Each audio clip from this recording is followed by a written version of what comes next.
అది జనవరి 16 నుంచి మొదలయ్యి ఫిబ్రవరి 15వ తారీఖు వరకు ఉంటుంది.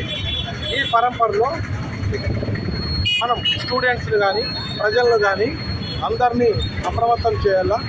ఈ యాక్సిడెంట్స్ అనేటువంటి జరుపుకోకుండా నీ బాడీని నువ్వు ఏ రకంగా నీ అంతా ఏ రకంగా రక్షించుకోవాలి అనేటువంటి దాన్ని ఒక అవగాహన అనేటువంటిది ఉంటుంది.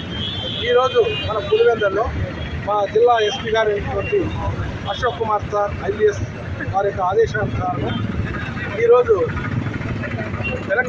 ఏదైతే మోటార్ వెహికల్ డిపార్ట్మెంట్ అదే రకంగా ఆర్టీసీ వాళ్ళకి సంబంధించినటువంటిది అందరినీ కలుపుకొని sub division men sub division కాలేజీలో అమ్మాయిలు అందరినీ కావచ్చు, ప్రజలు కావచ్చు, ఈరోజు బైక్ ర్యాలీ అనేటువంటి నిర్వహించినాము.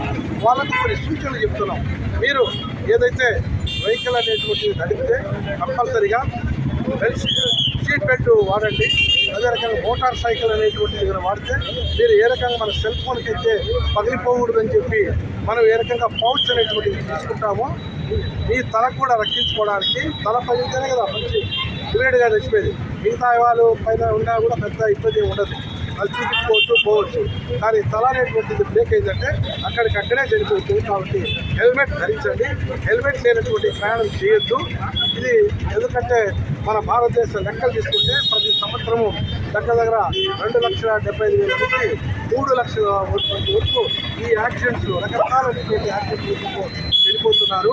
ఏ తప్పు కూడా జరగదు, కానీ ఏ తప్పు కూడా చేయదు.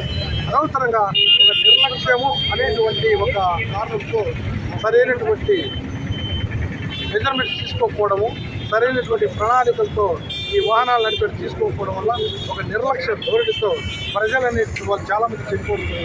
ఇటువంటివి కాకోకుండా జాగ్రత్త తీసుకోండి అని చెప్పి చెప్తున్నాను. Thank you.